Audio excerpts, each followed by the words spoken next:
Hello, everyone. Welcome. My name is Julia Chen. I'm the Activities Director at the Yale Club, and I'm very excited to welcome you all to our virtual lecture series, where we bring in a live speaker to do a talk and a Q&A that you can participate in from the comfort of your homes. Today, we are excited to welcome Mr. Jim Sciutto. Mr. Sciutto is CNN's Chief National Security Correspondent and anchor of CNN Newsroom. After more than 2 decades as a foreign correspondent stationed in Asia, Europe, and the Middle East, he returned to Washington to cover the Defense Department, the State Department, and intelligence agencies for CNN. His work has earned him Emmy Awards, the George Polk Award, the Edward R. Murrow Award, and the Merriman Smith Memorial Award for excellence in presidential coverage. A graduate of Yale, class of '92, and a Fulbright Fellow, he lives in Washington, D.C. with his wife, Gloria Riviera, who is a journalist for ABC News, and their 3 children. He joined us about a year ago in the club to speak on his last book, The Shadow War, and today to speak on his new book, The Madman Theory, Trump Takes on the World. So I'll turn it over to you, Jim, to give us some context on your book, and then we'll move to some Q&A.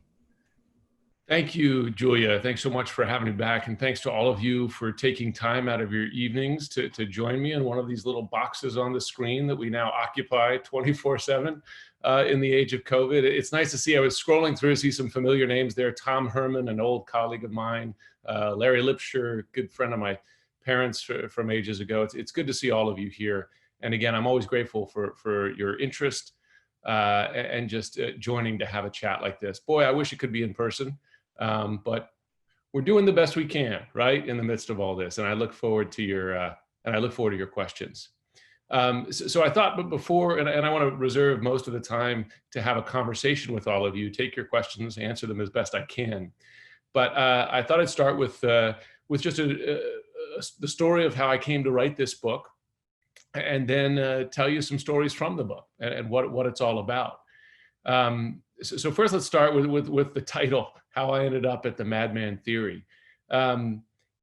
Covering the Trump administration for 4 years, and even going back to the campaign, I would often hear, and I'm sure many of you have heard this as well from Trump himself or his allies, that Trump does things differently, and that an essential part of his strategy is keeping everyone off balance, surprising them, unpredictable, coming in at the last minute to make a deal happen, maybe with an outrageous demand or an outrageous concession. Everybody's surprised, but he's got a plan, he's got a strategy, and it works. Worked in the business world, therefore, it will work in the world of geopolitics with all of our greatest national security issues. That's the theory. Now, Donald Trump is not the first to propagate something along these lines. Richard Nixon famously coined the phrase, the Madman Theory. This is going back to the early 1970s, and this is where I start the book, the depths of the Vietnam War. And Richard Nixon instructs his national security advisor, Henry Kissinger, to communicate to North Vietnam that, in effect, the boss is crazy.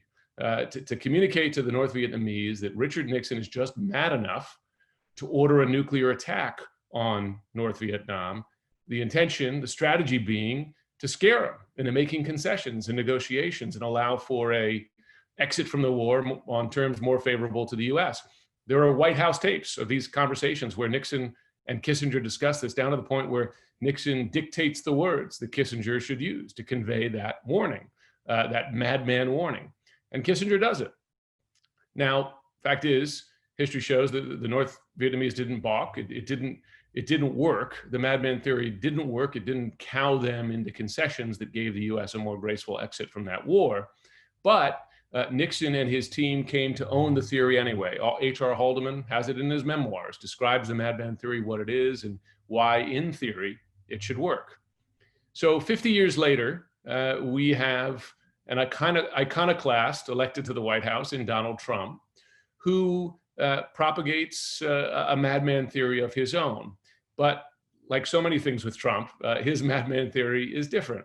It is really one that, when it played out as president, that's more by accident than by plan, and most often not connected to a strategy. In fact, there are a few differences with his madman theory, one being that Trump is just as likely to unleash it on allies as adversaries, keep NATO allies off balance, keep South Korea off balance in the midst of the standoff with North Korea, threaten, for instance, to withdraw your troops if they don't pay you more money for them, keep Canada and Mexico off balance, declare Canada a national security threat to justify the imposition of steel tariffs in the midst of trade disputes with them. So different in that he applies it to allies and adversaries, but also, as you'll discover in the book, to his own advisors, that President Trump is unpredictable by design and habit, not just to, say, Russia and China, but to his own national security staff, his own military generals, his own most senior advisors. And that's what really comes across in this book. And I, by intent to write this book, I made a point of only speaking to people who worked for President Trump at a senior level, who were appointed by him, took the jobs, and did so willingly, to get a view from the inside. And to be clear, there are folks quoted in this book who still defend him and make the case that it worked in some places. But there are many others who worked for him and chronicle how it did not. One note on the Madman Theory in general, as a sort of point of departure, a thesis to this book, is that I had help from a Yale grad, maybe a classmate of one of yours, but Tim Naftali, who for a time was head of the Nixon Library. I interviewed him for his thoughts on the differences between Nixon's Madman Theory and Trump's Madman Theory. But one point he makes is that you can't be unpredictable both as an adversary and an ally. You have to kind of choose, right? Because if you're scaring your allies just as much as your adversaries, it tends not to work, particularly when national security is involved. And he has a great line that I end the first chapter on, where he says, at the end of the day, no one really wants a madman in that office, whether it is your enemies or the people who are your friends. His phrase is, they want a cage. They want a way to kind of box you in so that they could limit the damage from you. And I thought those were remarkable words, and I'm grateful to Tim for his help in framing this. So let me give you some examples of how the Madman Theory played out during the president's 4 years in office so far. North Korea, I spent a lot of time on North Korea, and this is in fact, I write 2 chapters because there are 2 chapters to the Trump approach to North Korea. There's the fire and fury approach that defined his first year, and then there's the love affair that defined the succeeding 3 years. And Trump's unpredictability played out in both spheres in different ways, different ends of the spectrum. But in that first year, there were some very hairy times inside this administration, as described in this book. As things were getting particularly tense at the end of 2017, there were deep and growing fears inside the president's inner circle that he was taking this country on the course to war with North Korea. They were so concerned that senior military officials in the Pentagon, hesitated to give the president military options because they were afraid to use them. These are not stories told with blind quotes by folks without names, anonymous sources. These are stories told by people who were present firsthand on the record. Joseph Yun, for instance, who was the top US North Korea negotiator, describing this, how the Pentagon was hesitant to give the president those weapons. And Joseph Yun describes his own piece of this, where he was so concerned about a march towards war that he communicated to his North Korean counterparts, to the enemy, in effect, that the president was unpredictable and he didn't know what he was going to do next. And he wasn't communicating that as part of some sort of gambit or strategy like Kissinger to the North Vietnamese. He was communicating that out of deep concern that that was the path that this country was on. And they didn't want North Korea to interpret offhand comments by the president or rash decisions as signs that a war was coming. It's a remarkable thing to hear. You may remember at the time this discussion of a bloody nose strike on North Korea. The idea that you would have a limited military strike from the US side that would kind of knock the North Koreans into the negotiating table. The fact is, no one in the Pentagon believes such a strike existed, because their view was that North Korea would view, a quote unquote limited military attack as the first strike in a decapitation strike, aimed at bringing down this regime, and then respond in kind by raining hellfire down on Seoul. And they have the ability to do that. Just thousands of artillery pieces dropping conventional weapons, chemical weapons. The intel community's assessment of what a limited strike, what the death toll of a limited strike would be, was in the tens of thousands. South Korean citizens in Seoul, but also Americans, military members who would live there with their family.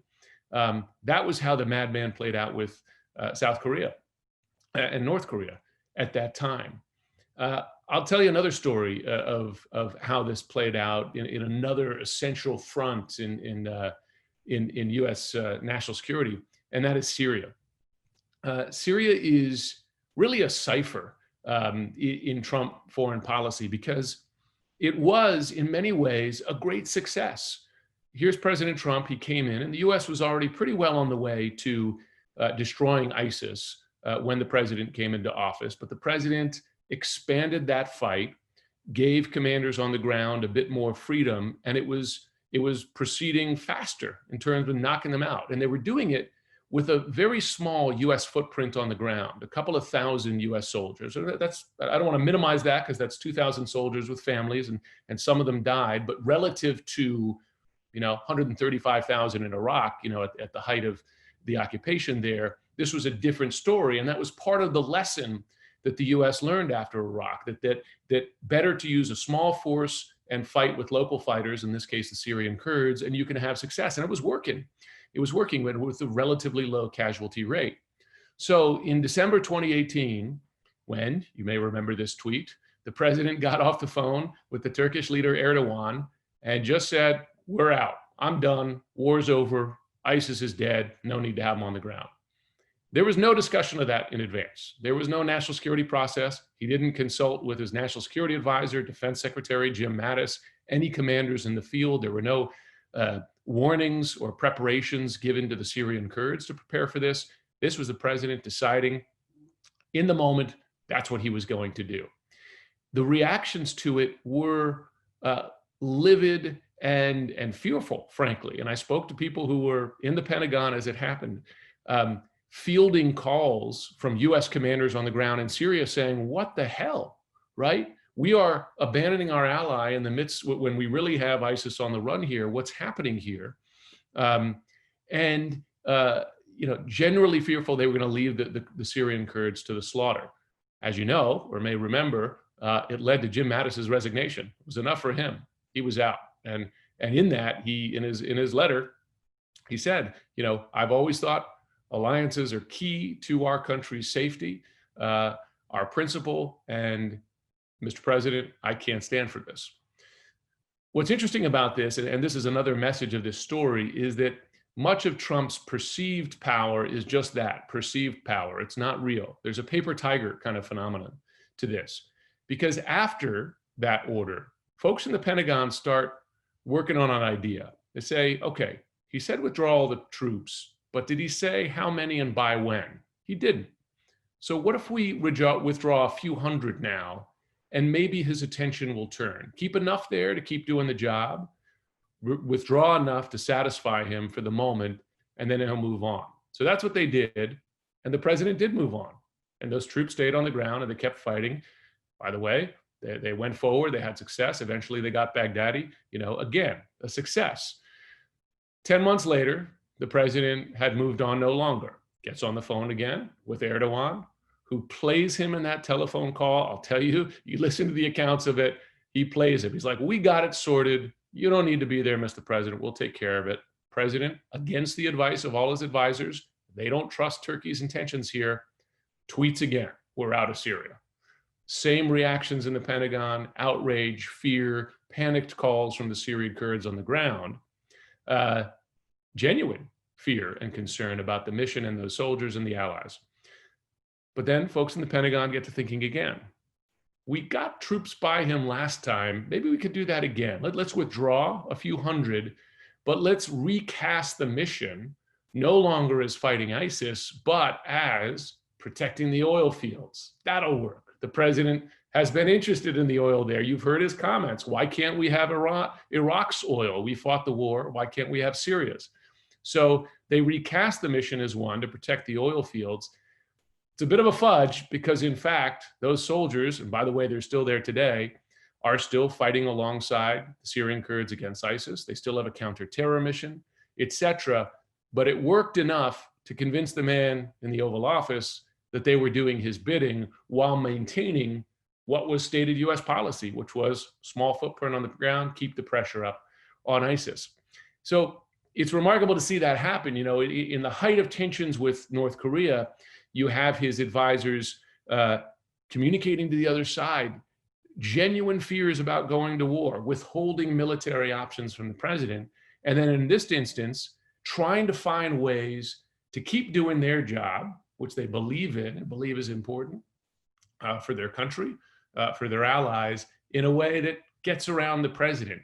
You know, a couple different ways there where the people at the most senior levels around him just don't trust his decision making. And by the way, think they can find ways to hem in his worst impulses, or frankly, another way of looking at it, fool him into thinking that they're doing his bidding when they're not. So those are a couple instances of how Trump's madman theory played out in two of the biggest national security threats to this country. There are many other stories. I haven't even touched on Russia yet, and there's a lot of important things to discuss there. But given I know I got a lot of smart people on this line, I thought I would stop my opening comments there and take your questions and Julia's questions as well. Yeah, so we'll go with my questions first since I have the mic. And to start with the most relevant point and the reason we're all doing this virtually, coronavirus. How has Trump's reaction to COVID-19 affected the pandemic's impact in the US, and why did he respond the way he did?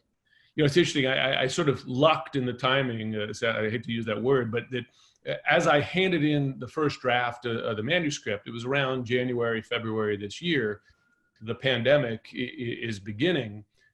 So I reached out to everyone I interviewed for this book who'd served the president and said, okay, how do you see his response to the outbreak as part of his bigger picture approach to the world, as part of his madman theory kind of approach to foreign policy? And all of them said, it's a perfect crystallization of how he does business. And we're seeing it play out in front of our eyes. And by the way, I'm speaking to folks not only who worked for him, but who were still working for him in the midst of that. So they're seeing it play out in Oval Office discussions. So I made the COVID response really the final chapter of this book, and asked my editor for a little more time to squeeze that in.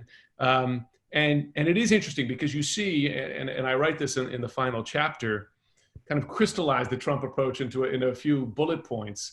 And we're still seeing it play out today. The first one is minimize, right? Minimize the threat. It's not that big a deal. I know better than the experts. I got it. I alone can solve this problem. Classic Trump. And you still hear it every day. You heard it just a few minutes ago from the White House podium. This is not that big a deal. Second, politicize, right? Politicize what should be a unifying issue, right? That this is a threat to the country. COVID doesn't distinguish between Republicans and Democrats, right?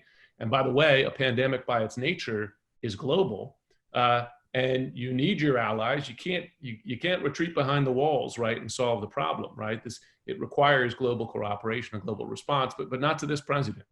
It's a political one. It's about my political fortunes. It's an insult to my economic legacy, you know, but also attacking anyone who doesn't agree with him as being partisan in some way. I mean, remember the original descriptions of this as a Democratic hoax, right? You know, trying to play it up to damage him. So minimize, politicize, demonize the experts. You know, I know better than the doctors on this, right down to I know better what to take for this, right? You know, damn what the studies say, or the actual epidemiologists or clinical physicians. I know better what to do here, much as he had, you know, dismissed intelligence analysis on Russian interference in the election. The final piece is the one that is really defining, which is to hyper-personalize. It is about him. Trump is the policy, and the policy is Trump. Fiona Hill, who I interviewed for the book, has a great quote on this, because she said, you know, in the midst of the pandemic response, here's this woman who's a great student of Russia. She said that Trump has personalized the presidency even more than Putin. She said that even under Putinism, there's more delegation of decision-making spreading out among a sort of, and I'm not, trust me, I'm not saying it's democratic, but there is some delegation. And under Trump, and over time it's become more so, it all runs through him. And it is all about him, the hyper-personalization of the presidency. So COVID has, put a fine point on really, the Trump approach to the world. Yeah, and I wonder if you could speak a little bit more on the hyper-personalization, because there's a quote from your book that I really appreciate, which is that this is a book about what happens when a sitting president decides that every president before him, Republican or Democrat, has been wrong about the world and the United States' place in it. I think that really sums up his overconfidence. And can you talk a little bit about that? It is, and it infuses the whole Trump approach to foreign and domestic policy, right? Is you guys have all gotten it wrong before.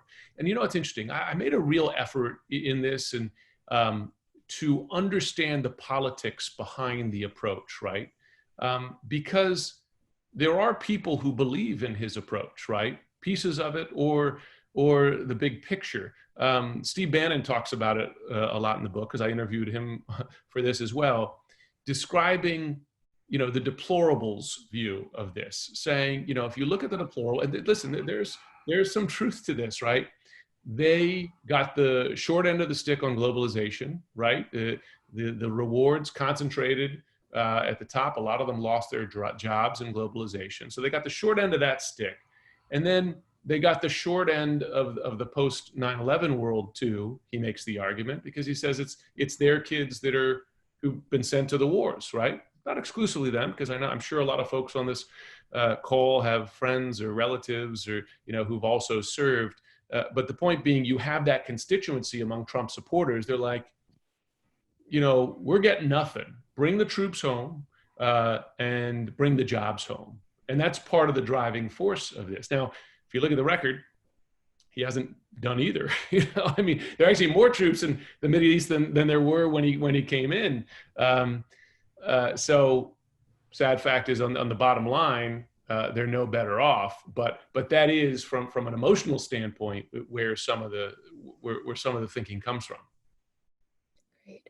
So can we talk a little bit about Trump's refusal to accept information? And I'm actually meaning that in the other way, which is something that I read in your book that really made me laugh out loud, was how the briefing methods that had to be adapted to his style, because he just refused to read the briefing reports. Can you talk a little about that whole process? So I talked to McMaster for the book, who, of course, his national security advisor early in his term, post Michael Flynn. His team realized very early on that the president was not reading what were already pretty shortened briefing notes. They boil, these were not giant briefing books, they were, a few pages, but they realized he wasn't reading them. So they came up with a plan to boil them down to note cards with 3 bullet points. Concentrate as much as you can there, because they figured at least the guy will read 3 bullet points, right? What they found over time was that the president was only reading the first 2. He wasn't getting to the third one. And the way they knew that is because that when in their discussions, in their briefings, when they brought up stuff, it was clear he was hearing it for the first time. So they adjust again and they start to concentrate the most important information in just the first 2 bullet points, and kind of make the third one a throwaway line. If he gets to that, fantastic, but let's try to keep the most important stuff in the first 2. And then they discover over time he's not even reading that. So what's interesting on that, and particularly with intelligence related to Russia, because I have a section in the book about how the president blew up to his briefers when they brought up intel on threats from Russia. He did not want to hear it. He didn't believe it. He got angry. So they made a calculation. They were going to brief him less on it. Sounds like the dumbest thing to do, but see, Susan Gordon, who was the second most senior intel official in the country I interviewed for the book, explained it this way. She said, listen, we have to keep those lines of communication open with commander in chief. So we got to kind of pick and choose our time. So our judgment was save the most important, most dangerous Russia stuff to get his attention, and the other stuff we might just have to deprioritize.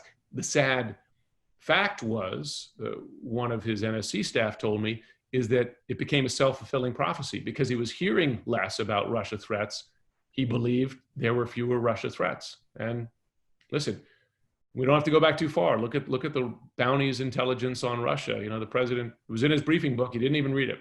And when he did hear it, he poo-pooed it in public and still does, calls it another Russia hoax. So he's dismissing all the information he's getting from the people that are supposed to be on his side. Who is he listening to? Aha. There's a phenomenon that a lot of his advisors talk about of people in his ear. The informal advisors that he speaks to on the phone at night, spends a lot of time on the phone, on an unsecured line, by the way, talking to people like Tucker Carlson, old business friends from New York, members at Mar-a-Lago. These are the folks he speaks to, and he trusts their advice as well as his own over the people whose job it is to advise the president and have access to the intelligence and information that allow them to do that in a smart way. I'll give you a couple examples of who those people are in his ear. One is in the midst of 2019, you remember when Iran shot down that big US drone over international waters in the Persian Gulf, $200 million drone. The US was in the midst of preparing for a military strike in retaliation. The planes were already in the air. The president speaks to Tucker Carlson, who, to my knowledge, does not have a formal role in government. And Carlson conveyed to him, you were elected on ending wars in the Middle East. If you get us into another war with Iran, you will lose the election. And the president calls that attack back. That's one of those people in his ear. I'll tell you what a more concerning example of people in his ear, and one is Vladimir Putin. There is a view inside this administration, based on experience, not supposition, that the president listens to and is influenced by Vladimir Putin on a number of things. That one source of the president's hostility to European leaders, I'm talking about Western European leaders, right? NATO allies, Angela Merkel, Macron, that one of the sources for that is Vladimir Putin, that the two of them are simpatico on this hostility to European leaders, and that influences, the thing is, that's no small thing, right? Because it appears to influence the president's consequential decisions, like the recent withdrawal of US forces from Germany. No one in his government recommended that or supports that. In fact, there's broad bipartisan opposition to it, but the president did it. And folks in the administration make a connection to his simple personal hostility to Angela Merkel. So Putin's voice in his ear, actually makes a difference with US policy. It's an alarming reality. I shake my head sometimes, but it's real. And then back on the topic of information, it seems that Trump also has some strong feelings about how we get the information that he ignores. And I'm referring to covert sources. Can you talk about Trump's view on the use of spies? Yes, he doesn't like them. He thinks that spies, which are a pillar of US intelligence collection, which we don't do for the fun of it, you have spies inside adversaries because you're trying to find information to keep your country safe, right? I mean, and throughout history, going back to Roman times, that's important. George Washington had spies, right? And the British, to help win the war. The president, one, believes that damages his personal relationships with Putin, with Kim Jong-un, and others, and therefore he doesn't want those spies. He also has told advisors that he doesn't trust their advice because they're abandoning their own country in effect. So how can you trust them?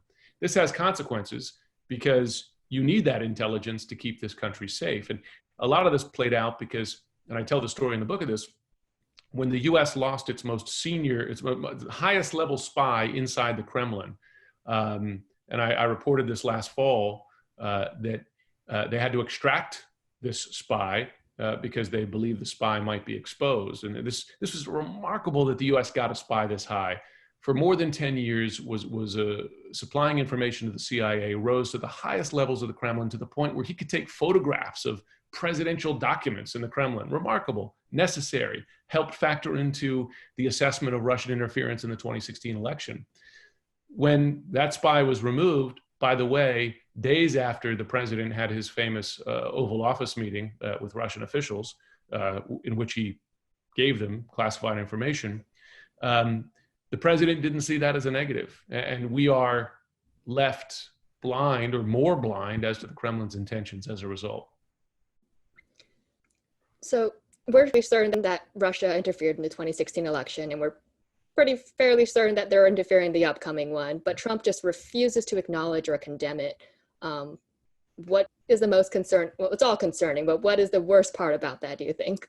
It is mind-blowing. I can't think of the adjective, right?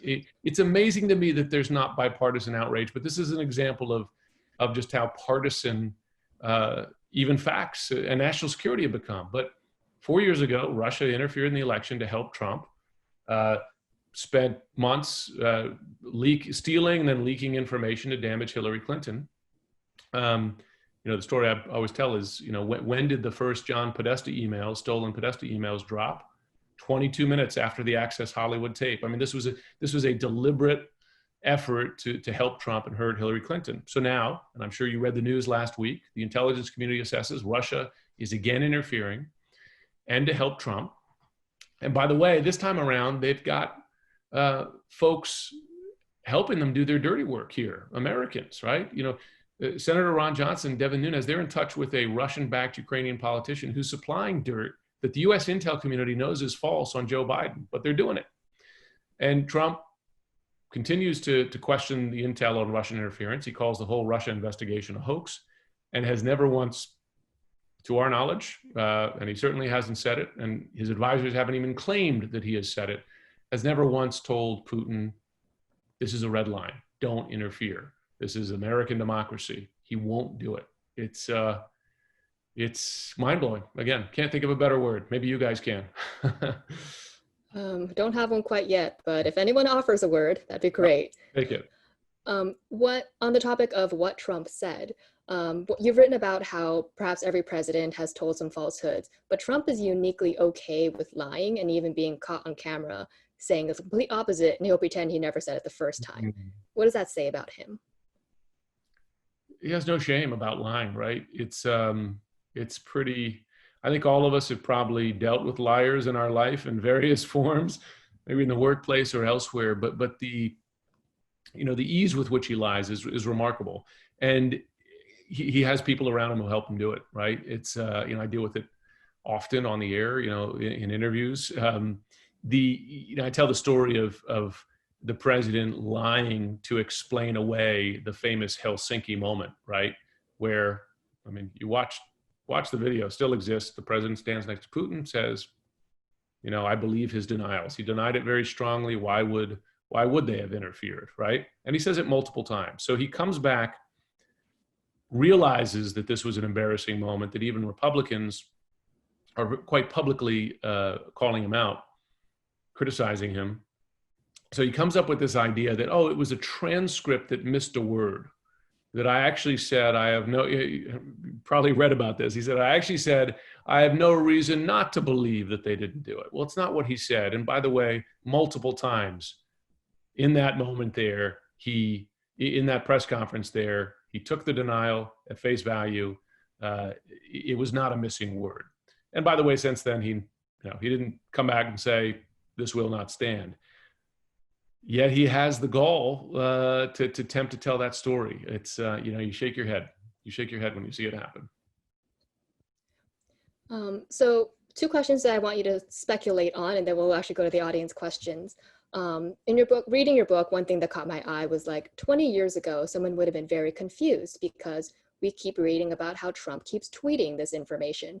Twitter was made in 2006. It's a very new phenomenon, but it's made it so easy for him to just throw out information without anyone else seeing it first. How do you think that Trump's actions or impact would be different in a world without social media? It's interesting. Years ago, not that long ago, 14 years ago, right before Twitter, or 4 years ago before we had a president who used Twitter all the time, knowing the president's thoughts on various things, like the president tweets about, would be pretty high-grade intelligence, right? You could imagine a Russian spy or a North Korean spy or the Chinese say, well, what does he really think about this politician? What is his next step? Is he considering withdrawing troops from Syria, right? All this kind of stuff, but he just tweets it out there. So he's an open book in terms of, allowing others to just and us too, frankly. I mean, you could see right into his mind. I mean, one thing about Trump, yes, he lies, but he's often very transparent about what he's thinking, what he's worried about, who he's most worried about. You could read that into his attacks on people. Even his response to Kamala Harris, it's interesting. You can kind of see exactly what worries him about her, and then he sort of goes after. He's classic, schoolyard bully. It's almost bring you back to when you were 9 years old, right? And how it played out. So, I have to think that Trump was already a pretty public individual before Twitter, and someone who liked to see himself in the pages. I suppose that without Twitter, Trump would just use the front page of the New York Post, right, or page 6. That'd be the way he'd get it all out there. Yeah, but at least the person printing it will see it first. Yeah, exactly. And then my last question before we move is, in the 2020 elections, if Trump wins, what do you think we can expect from a second term? And if he loses, do you think there is any hope for a peaceful transition of power? Okay, so first, if he wins, you see anything that he has taken half measures in so far, you become full measures, right? Bolton even said, he's concerned that he pulls out of NATO completely. So he's weakened NATO, he's undermined it. Does he just pull out in a fit of pique? Instead of removing a few thousand troops from Afghanistan, you take them all out and forget what happens to Al-Qaeda. Emboldened, does he punish South Korea for not paying the money he wants and reduce U.S. troops on that peninsula? Imagine each of those things and how far he goes. You already see, he's occasionally shamed away from doing with Russia what he wants to do, right? Like he wanted to invite Russia back into the G7. Everybody in the G7 doesn't want it. All of our allies don't, because Russia is still doing the thing that they did when they got kicked out, right? Which is occupy Ukraine. The president has talked about inviting Putin to it, and no one wants it. But he just said the other day, I'm going to delay the G7 meeting till after the election. If he wins, he'll invite Putin. He'll do what he wants in that respect. And then, of course, there are concerns about how he continues to mold institutions and a law, frankly, in his favor. All bets are off, right? And that's not just me talking, it's the folks in this book talking. Peaceful transition, he'll fight it, right? Let's say he loses. He'll fight it. You can see his plan already working out. He's going to challenge mail-in ballots, right? And take them to court in every place he can. And drag that out as long as he can, and even claim perhaps that ballots not counted by the day of or not in person, don't count. You just see how long that goes. I think a lot will depend on how broad the margin of victory or loss is, but it's not going to be pretty. It's difficult to imagine without a landslide, right? That kind of iconic American moment of one president calling the other president and conceding on the night of the election. So we'll move to some questions from the audience now, and I'll start with a question from Sue because somebody backed it up. Jim, what is central to Trump's madman style that is appealing to his constituency, and what do you see as an effective angle to dissuade these Trump supporters of their belief that he is a viable president? So what's appealing, I think it's a few elements. It's raw power. He's telling it like it is. Screw those guys. They've been taking advantage of us, and that's right in Trump's language, right? The Europeans have been taking advantage of us, turning it on its head.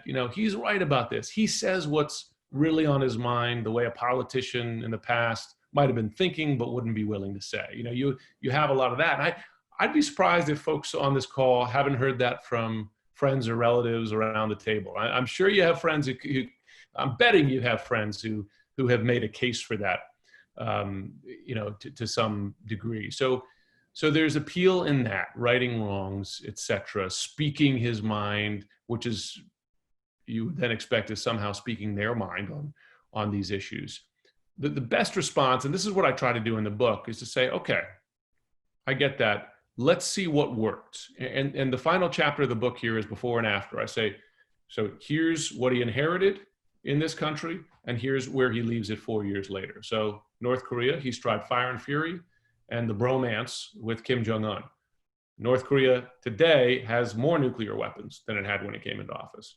It has a more advanced ballistic missile program. It has made further progress on miniaturizing the nuke to put on top of the missile to threaten the US homeland. So it's worse, not better. Iran is closer to a nuclear weapon than it was while this country was still in the Iranian nuclear deal. They have more highly enriched uranium. They're closer. That time necessary, the breakout period is shorter. That's a loss based on the measure.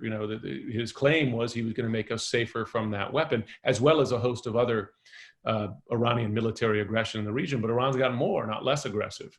Russia, for all his claims of no one's been tougher on Russia than Trump, which is easily proven false on a whole host of, and I walk you through a bunch of them in the book. Again, look at the bottom line. Russia is more, not less aggressive. They've just, it seems, stolen an election in Belarus, in Europe, that they challenge US military forces around the world more, not less. And by the way, they're interfering in the US election again. So if he's really that tough on Russia, or take it from both sides, if you really have a great working relationship with him, right? Why is he doing all this stuff? And if you're really intimidating him, why is he doing all this stuff? So you look at the bottom line. Now in China, I'm not saying he didn't do anything right, or that is, he killed Baghdadi, right? Largely completed the dismantling of ISIS in Syria, although he might, and this is a great irony of Trump, undermine that victory by withdrawing US forces from Syria. On China, and I've spent years in China, covering China, and even working in the government there. I'm one person who believes it was a long time coming to finally stand up to Chinese misbehavior on a whole host of these issues, theft of intellectual property, et cetera. The question is, where are we leading now as we rapidly escalate the standoff with China? Is there an end game there? That's an open question. There are folks in this book who talk about war with China within 5 years, Steve Bannon among them. Is that where Trump is leading us? Is that his strategy? That's an alarming prospect. So we have a question from Bob asking, did Donald Trump answer questions in the 2015 presidential debates or in media interviews explicitly saying that he likes being unpredictable? What are the implications that over 50 million voters did not understand or overlooked the danger of this? This is the thing, folks knew what Trump was when they voted for him. A lot of this shouldn't be a surprise, right? They knew that he had an uncomfortable relationship with the truth, right? They knew that he does not treat women well or speak well and respectfully about women. They knew that he had some shady business practices. They knew that he had a history of, if you go back to the Justice Department case against him in the 70s of flouting laws designed to prevent racism. And, there are so many things that are, and his unpredictability. I mean, it's in the art of the deal, right? So if, I don't know if you would say credit, but you can give credit, but this was not a secret. The Trump approach to the world was not a secret come election day 2016, and it's certainly not a secret today. So the folks who voted for them or vote for him again, they know who and what who he is and how he operates. So you can't claim that any of this is a surprise at this point. So a question from Tom is asking, more for you, how do you and other journalists decide how to handle requests from senior government officials who ask you not to publish something due to national security concerns? And are there any examples that you can discuss? Well, if I discuss them, then I won't be doing listen, I will say that there are things some of my interviewees told me for this book that I did not put in the book, particularly as it relates to Russia. I won't print supposition, if I could avoid it. I will print analysis. I'll print firsthand accounts, and there are many of them in here. And by and large, most of them are on the record with names attached, not anonymous sources. There are some where, for particular issues, I allowed people to be quoted on background, but in general, it's on the record. If I believe the person had the ability to know, and if it's consistent with what I heard from others, I'll put that out there. But there are times when, and then if someone is stating their view or analysis of what something means, I'll put that in there and attach a name to it and say, I believe this is because of X, but this is someone who had a position who can therefore express that with some sort of, basis. There are things folks told me in this book regarding their guesses about Trump's relationship with Russia that I didn't put in the book, because I think that supposition doesn't help us. You gotta put out there what you can prove or substantiate. So that's an example. Thank you. We have a question from Edward asking for any examples where the Madman approach has been effective. Let's see. So you can argue that with China, perhaps in the lead up to the phase 1 trade deal, which wasn't really a phase 1 because there was no phase 2 attached to it or any real plan for phase 2, but whatever you want to call that, trade deal light, that the president's tariffs and threats of more tariffs helped lead China to the negotiating table and make concessions that they likely wouldn't have made before, right? They didn't make big concessions, and frankly, like the agreements to purchase all the agricultural products, nice promises, but there really isn't any enforcement for that. But they did make some concessions, and Peter Navarro talks about this on the book on policing counterfeiting, which is a big issue with China. They fake a lot of stuff. And you could wonder, would they have done that without the threat of more tariffs, which cost their economy greatly? Maybe not, So that's one. Listen, the killing of Soleimani was a bet by Trump. It was a gamble, a really dangerous one, right? Because you don't, and listen, we're not out of that, right? Because Iran famously can exact revenge months or years later for something. That said, it didn't blow up into the war that some had worried about at that point. And lo and behold, you killed and eliminated a really bad guy. Soleimani was a bad guy. He did a lot of bad stuff. I mean, responsible for the deaths of 600 US soldiers in Iraq. So, in those instances, you could say that so far that, unpredictability and aggressiveness, he was able to pull it off.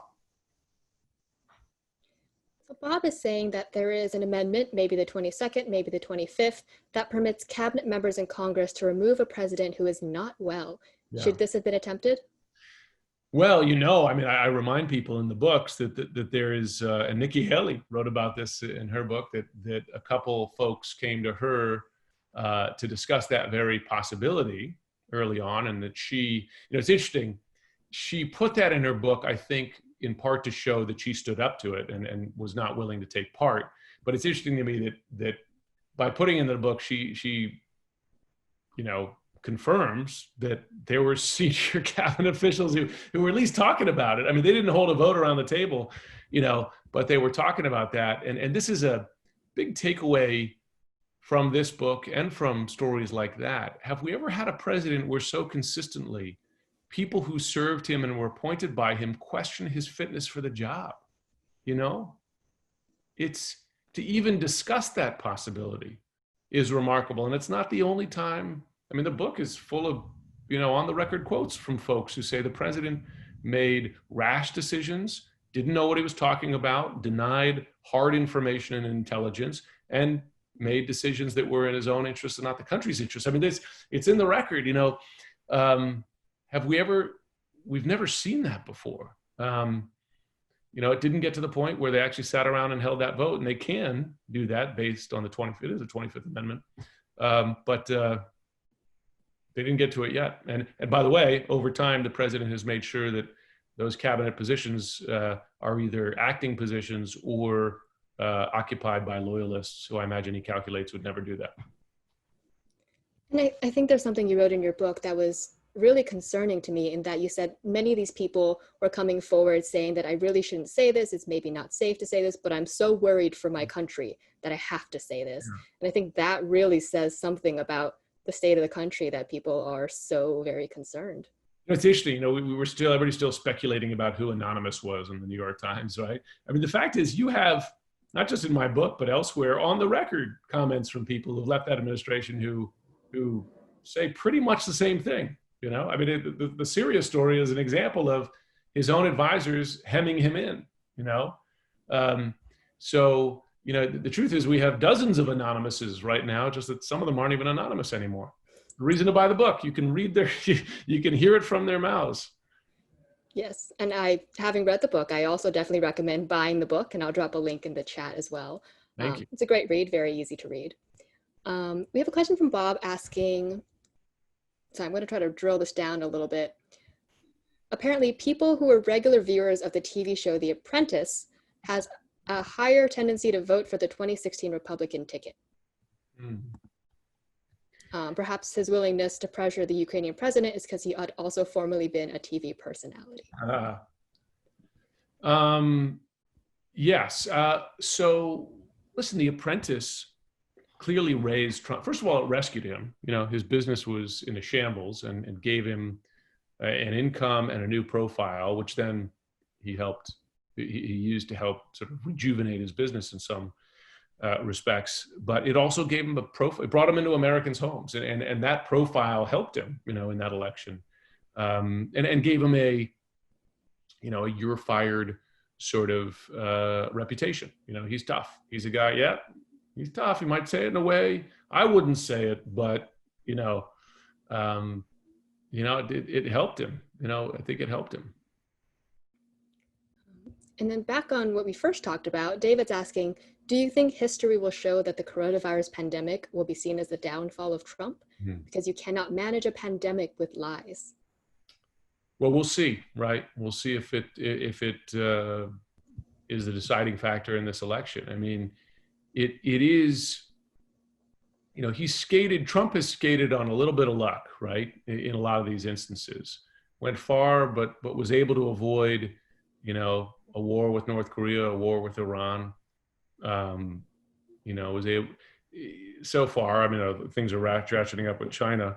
But the pandemic, it's blown up and it's still blowing up, and you can't skate by on lies. You can't. I mean, he tries, and for a lot of people, it's working. Sadly, right? So a lot of people buy it that the media is exaggerating it, and do I really trust that many people have been killed? It's real. I mean, have you heard this from smart, informed people?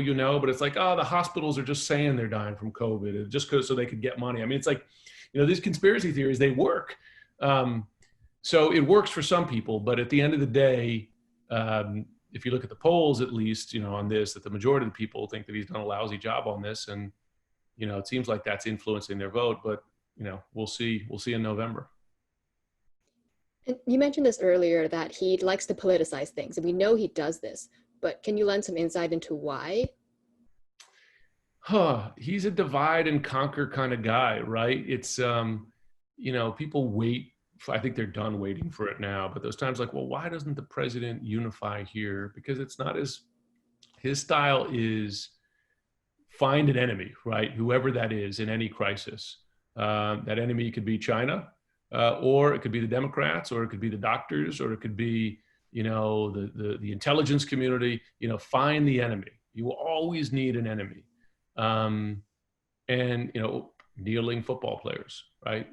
Find the enemy, play it up, and use that enemy to rally your base. Even if it's, he says it's a silent majority. I mean, the numbers don't convey that. It's a minority, but it's a pretty loyal one. And, given the way our electoral system works, you could win with a minority. And he has doubled, tripled, quadrupled, quintupled down on that strategy. Never seems thought once about taking a more, expansive view or attempt. It's just partly, it seems, that's his political gut. It's his judgment that that's a winning strategy. And some of it just seems like it's in his nature, So this Madman Trump persona, do you think this is something he's created? Does he have a strategy in mind? Or do you think this is just how he is as a person? I think the latter more. I mean, he calls it a strategy.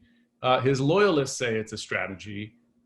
But it's hard to discern what that strategy is in each of these places, right? Because oftentimes he takes 180 turns on things. I'm in, I'm out, I expanded the presence in Syria to defeat ISIS, and then screw it, I'm done.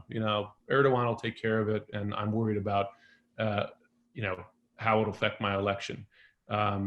China, Xi Jinping, he's my best friend, I can deal with him. Oh no, he deliberately created and unleashed the China virus to kill us all, right? It's the most consistent part of his foreign policy, frankly, is deference to Russia. I mean, that's the one where you have not had any wavering. If that's a strategy, there are folks who say, and I talk about this in the book, that the president does sincerely believe he could make some sort of deal with Russia. He has this idea in his mind of a new nuclear arms treaty to reduce it. He does seem to have a genuine fear of nuclear war, right? Despite his comments about his big nuclear button, right, with Kim Jong-un. So, he does, he does have some motivation. I'm not saying all his motivations are, diabolical. But what you don't see is the fixed strategy to get there. And in fact, many of his decisions contradict what is the stated U.S. strategy, as written down in documents like the National Defense Strategy. We have these things. We still have them. He doesn't read them, but we still have them. But I think what's interesting is that Nixon, when he said, "I'm going to notch a nuke," he never intended to. Whereas with Trump, he embodies it. It's not just blustering. He is willing to do these things. Yeah. Except maybe the nuke. Well, although he likes to kind of communicate that here and there, and then pull it back, and then raise it again, and then pull it back again. That's all part of the strategy. Trouble is, these are real world things. And, that's why his advisors took the remarkable step of picking up the phone and calling the Iranians and the North Koreans and saying, guys, we don't know what he's going to do. Let's try to avoid a war here. So we have I guess it's more of a comment, but if you wanted to speak on it, from Bob, saying that although there are obvious concerns about Donald Trump in this role, the collapse of most principled Republican guidance and the tolerance of most voters in the South and rural areas is what he finds much more troubling. Yeah, this is the thing. We have seen, this is the thing that worries me more, just as an American. We have seen that our institutions and standards and norms, all those things that are part of what we consider this great American experiment, that a lot of them are weaker than we imagine, right? Look at Congress, and some of it is pure self-interest, political self-interest, right? You have Republican lawmakers calculating if they stand up to Trump, they will pay a price, they will lose elections. And you have 1,000 stories, in that vein, right? Where the president, look at poor Jeff Sessions. So some of it is political self-calculation, but it's remarkable to me the cases where Republican lawmakers are, basically given up their own powers, right? We've seen a diminution of Congress under this president. It was already happening, but worse so. You've had Republicans in Congress who aided and abetted the president in basically dissolving Congress's subpoena power, right? Without thinking what this means, that when there's a Democratic president, they want to subpoena him. Of course, everybody's got short memories. They'll try to do it again. And by the way, the Supreme Court might have rescued to some degree, congressional subpoena power. We'll see how that plays out. But, you have people giving up their own powers in the service of this one largely unpopular president, right? And then, not to mention, declining confidence even in our election, right? The president's attacking, he's attacked all elections, right, as rigged, but now mail-in voting, which is something that many Americans rely on, and the data shows works pretty darn well.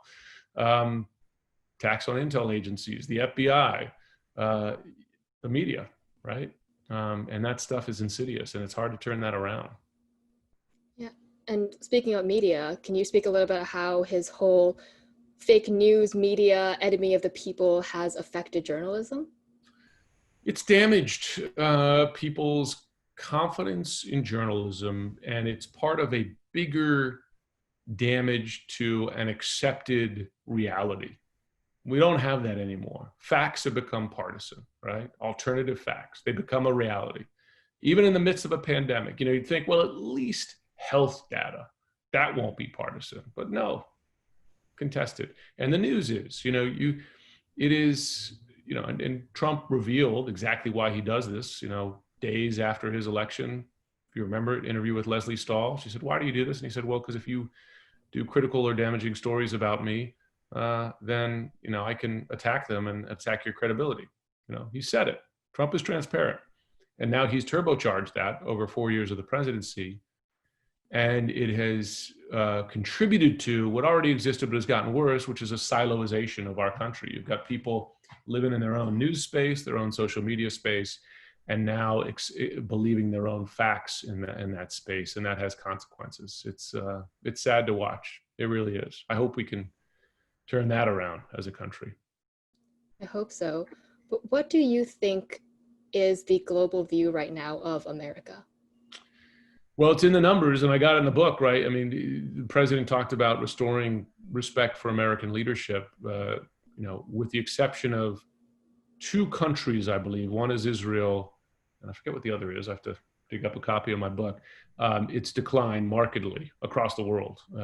Respect for American leadership, respect for the American system. They're polls, but they matter, right? Because soft power is built in part on the confidence in that system, and that has served American interests. Beyond serving our, maybe idealistic or self-serving view of American exceptionalism, it's also served Americans' interest to have that kind of confidence in our system. I mean, look, beyond that kind of ethereal stuff, look at our nation's immigration policy. We have a hostile immigration policy now, aided and abetted and pursued by people who are the children of immigrants. I mean, it's mind-blowing. Stephen Miller has, and by the way, expanded this using COVID as an excuse, is not just against illegal immigration, he's against legal immigration. I've spoken with him. And he has a blood and soil kind of view of American citizenship, which should alarm all of us. And it's playing out in the policy. The administration has a plan right now to bar American citizens from returning to this country via the Mexico border, right? First of all, not an accident that it's just the Mexico border that they're talking about. Who is he targeting in particular? What kind of American citizens there? We just think about that for a moment. And they're citizens. Well, that's all very depressing. Do you have any That's why we do this around hopes? cocktail hour, right? You can all go back to your snifter after this, and we can relax. That is true. Do you have any, I guess, hopes or ending remarks, or what you think that the average person should be doing right now? Vote, take part, care, read. I do have hope. I mean, listen, we have enough people in this country who care. And you do have some stands that were taken that I think we could take. I mean, look at the Supreme Court, that made a decision that defied the politics of the person who appointed them, on LGBT rights, and the power of a congressional subpoena and the power of a prosecutor's subpoena. Not all the pillars have fallen. And politics change and elections happen. So I'm still hopeful. But I do worry that we have some structural problems that don't require just one election. They require real attention over time and compromise and hard work. And that's the thing that we haven't proven ourselves able to do for some time. That's what I worry about. Well, thank you so much for everything you're doing, for doing the research and writing this book. I really enjoyed reading it. I did drop a link in the chat for a site called bookshop.org, which actually supports local bookstores. Great. But Jim, thank you. We appreciate you taking the time to speak with us, and we look forward to your next book. Thanks to all of you, Julia. Thanks for all your questions. Thanks to all of you too, and nice to see you. And pour yourself a strong drink. It'll all be okay. Thank you all so much for attending. We have lots of exciting events upcoming, so be sure to check out the online calendar. Hope to see you at one of them soon. Until then, stay safe and stay connected. We'll see you next time.